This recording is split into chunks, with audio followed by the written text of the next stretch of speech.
She'd undone her seatbelt, pulled me off my seat onto the floor, and literally she was pulling clumps of hair out of my scalp. Laura was at work in uniform when she was attacked last year.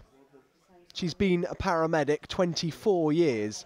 She says the abuse and the violence is getting worse, and some of it is hard to forget. I was trying to prise her hands off my head, but she drew blood on my hands where I was trying to get her hands off me. This is someone you'd come to help? Come to help, completely unprovoked. Pack it in. This patient in Derbyshire spat at a paramedic 24 times. But the law is set to get tougher on those who assault the people there to help them. Gavin told me as a paramedic you worry about infection when you're spat at. What he fears most, he said, is being bitten. Last year he said he was treating an HIV positive patient who lashed out at him when he put on his gloves. Punched me in the head, basically rolled over, trapped my arm underneath me and took a big bite out of my arm.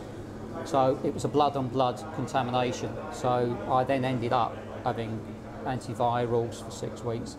New legislation will force people who might have infected staff to take blood tests. The bill would make assaulting a paramedic or a firefighter comparable to assaulting a police officer. It's welcome news for Richard. He's based in Leeds, but he says there's a reason that abuse and assault are increasing. Limited resources and more emergency calls. Inevitably some people have to wait, and if it's your loved one that's waiting for that ambulance, that can cause distress to you. So by the time you get there, they've been getting angrier and angrier for however long they've been waiting. Absolutely, and obviously we're the first people that they see, so they just vent that frustration on us.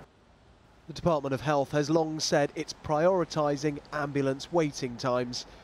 Richard, Gavin and Laura all went to Parliament today to support the bill they say would make them safer, doing a job which is getting tougher.